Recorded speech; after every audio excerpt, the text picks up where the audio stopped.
Assalamu Alaikum wa rahmatullahi. Bismillahirrahmanirrahim. Alhamdulillah Rabbil Alameen. Wassalatu wassalamu ala Rasulil Ameen. Wa ala alihi wa sahbihi ajma'in. Amma ba'd. First of all, that's not my email address, so those of you who jotted it down, cross it out, please. If you do get a response, it wasn't me. But let me find out first, how many people have heard the workshop already? How to give Shahada in 10 minutes. Everybody, yeah?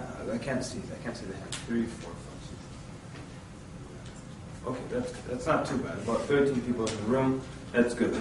Now, I don't really intend on actually giving the exact same workshop that I've been giving for the last 4 years, because I understand you have an important event coming up, and I want to make it a little bit more hands-on, and we want to do a little bit more of exercises in the class, so that when next week comes around, or was it the week after, you're ready and you're effective when it comes to your Islamic awareness week. Who in the audience will be from amongst the du'at that will stand at the da'wah tables at various times? Okay, great. Okay. Alright. Let me start by saying this. Today we're going to go, this has to be here. I don't even want this thing here. Thank you. No, I'll get it. I can move one hand. You know what?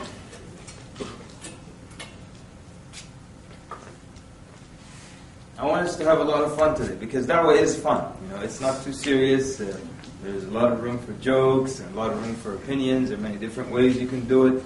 So I want everyone to relax, and we're going to have to be with each other for the next 2 days, inshallah. So let's enjoy this very much, inshallah.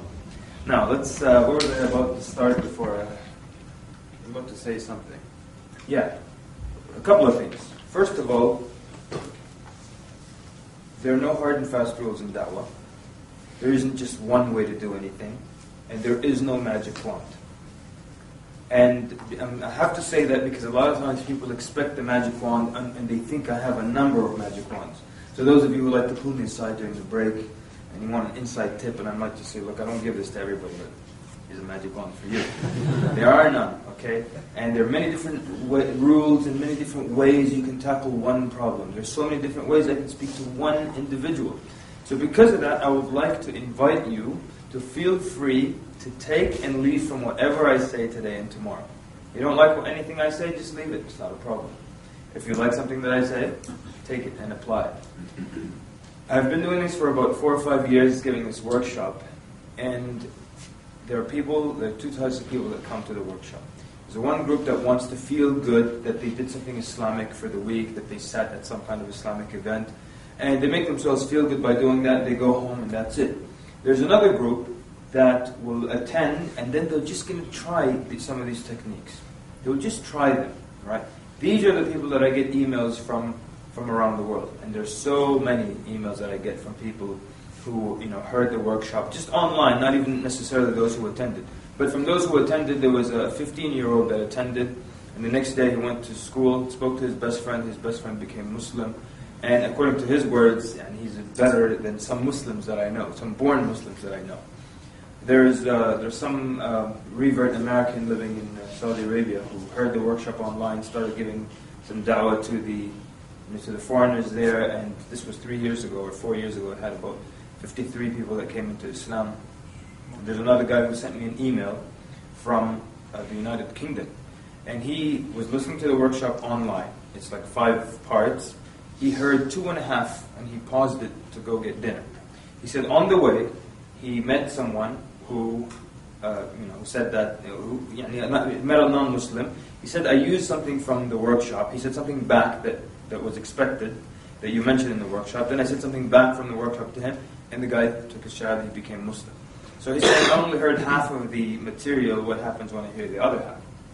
So, of course, what happens when he hears the other half is that he gets a shahada every 10 minutes, right? No.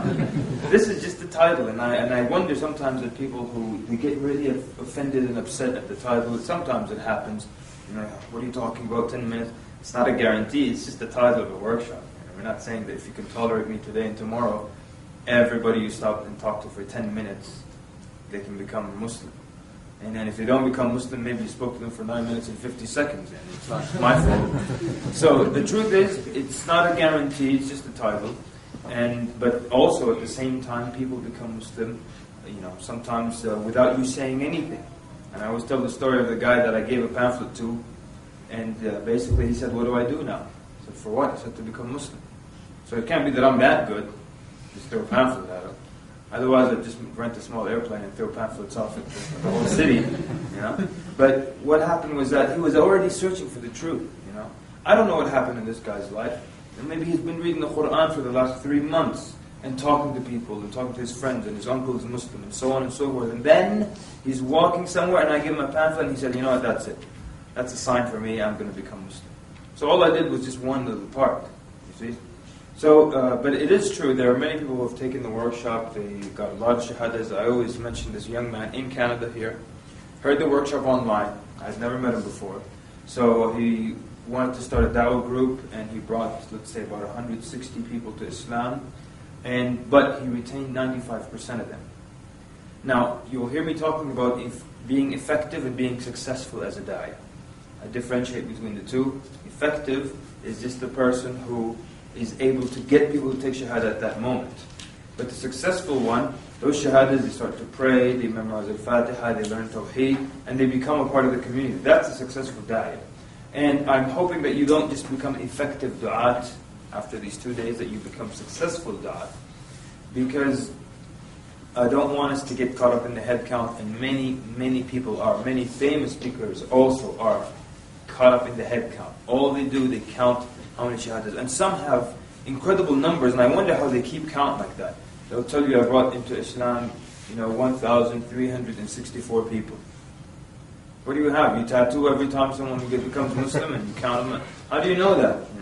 And how do you know that they remained? What is the percentage of those 1,000 that remained upon Islam? Most likely, it's a really, really small percentage. It's probably not even, I would love that it's 1 or 2% remain upon Islam. I don't want you to get caught up in head counts. After Muslim Awareness Week, everyone's trying to boast how many shahadas they got. I got 4. Oh, that's it. 6. So that's not what we want. But it's happened, Allah, it's happened so many times. So many people caught up in this head count. Did I tell you what, maybe some of you heard, maybe the worst, the most low quality shahada I've ever seen? This guy, probably some homeless guy in Washington, D.C., asked one of the du'at, this young man, "Do you have $1?" So the guy said, "Sure. Do you know anything about Islam?" Do you already see the equation that's happening now? You see it? That, I have to bear and withstand your talk about Islam. I get $1 in the end. That's it. That's the equation already. So he starts to tell him about Islam. The guy's not paying attention. He's looking all over the place. He's just not paying attention. And as a da'i, you stop and make sure, are you paying attention? Are you with me? And you pause and check. Don't just keep talking. Don't just spill something that you've memorized, the script that you've memorized. And so this person in the end, he says, "So you ready to become Muslim?" He says, yeah. He just wants $1. That's all he wants. He says, "Okay, say after me. Ashhadu." The guy says the Shahada. Then he wants to hug him and everything. He says, okay, you have $1. He says, "Yeah, here's $1. Thanks." He walks away. "Wait a minute. Quran." He just grabs it. "Wait a minute. Your phone number." "I don't have a phone number." He walks off. The brother just wanted to get that Shahada. The guy wasn't listening. He wasn't paying attention. He clearly wanted his $1. But the da'at wanted the head count. So at the end of the day, 2 shahadas? 2. That's it. 3. So, and I'll spare you all the other examples. Okay. Anyways, so you don't have to believe everything that I tell you today or tomorrow, but I would like the test between me and you is that you go out and you try these techniques. And you might try one technique on one person, it won't work. So that guy ripped us off. It's not a magic wand, remember? You try another technique, or you try the same technique on a different person, and it might work in the end. So there are no guarantees here. What else do I want to say before we begin? Where do I point at? Just anywhere. Anywhere. Wow. Okay, very good, very good. What else do I usually start with? Make sure I get all the points here. Yeah, I remember now. Feel free to disagree with me. You know, a lot of times people think, well, you know, he came all the way from the States and he's our guest and let's show him some Calgary hospitality or whatever it is. Feel free to disagree anytime. I really welcome it. Most people don't like you to disagree with them, but I would like that. You put your hand up, you say, I disagree with you. And I don't really like you anyways. Just go ahead, it's okay. But if you're going to do that, one of two things. One, you better have some kind of evidence from the Quran or the Sunnah, or some kind of collective years of experience. Not just one thing. I'm saying collective. I'm not saying you have to be a da'iyah for 10 years in order to disagree with me. No. What I'm saying is, you know, you might say, well, over the years we have noticed this, or I've spoken to a lot of du'at and they have all said that. Now I'll tell you why I say that. One time I invited people, said, you know, feel free to disagree. This guy kept disagreeing with me on one of the only 2 points that I absolutely insist upon. And in the end I just asked him, okay, where are you getting this from? He said, I'm guessing. He was just guessing. So I'm giving you years of collective du'at who've experienced the same thing and it's been proven and tested, and you're telling me you're just guessing? So don't disagree with me based on a hunch, but feel free to disagree based on, you know, whatever evidence you have or whatever kind of study you have. And it doesn't have to be a study done by Muslims. It could be even, you know, psychologists said X. That's fine. Feel free to disagree. Okay. So I welcome that anytime, and I know in every community there is that guy. There is that guy who disagrees with everything. Everything. You know? Good morning. It's actually 12:01. It's afternoon. Argue about everything. You know. And just as a joke now, they tell you there was this guy, and they were talking about this guy, these 4 people sitting together. He said, you know, brother so-and-so argues about everything. You cannot sit with him for 10 minutes without him arguing with you. So one of the people at the gathering said, oh yeah? I guarantee you I can go sit with him for half an hour and I'll never argue with him. They said, no way. No matter what you do, no matter what you say, he's going to find a way to argue with you. I bet you I can go and sit with him for half an hour and we can never get into an argument. They said, okay, go ahead and do it. So then he goes to the guy's house. He knocks on the door. Argumentative guy says, who is it? He says, it's me. He said, no, it's not.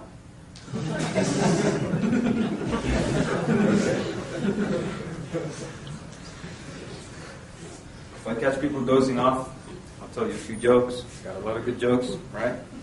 Okay, it's probably time to get started, I think. But I just didn't want anyone to get two things. I don't want you to get the wrong idea. I don't want you to think you'll be getting a magic wand. That's number one. Or that everyone will become Muslim if they spend 10 minutes with you. Number two, I don't want you to think that everything, that you're going to be wasting 2 days of your life. That a lot of people have become, very successful da'at from attending this exact same workshop.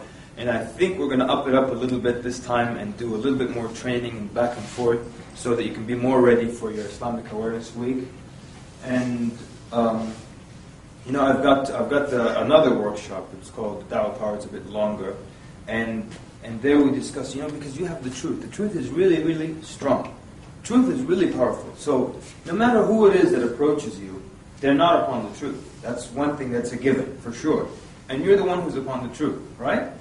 So when you're upon the truth, it doesn't matter who's coming at you. You know that you have the upper hand, and that's why some people might think, well, this technique is just miraculous. I used it and it worked like a charm. It's not. It's the fact that you have the truth, and the truth is so powerful, and it destroys the falsehood, as Allah Azza wa Jalla mentioned in the Quran. بَلْ نَقْذِفُ بِالْحَقِّ عَلَى الْبَاطِلِ فَيَدْمَغُهُ. When we throw or hurl the truth against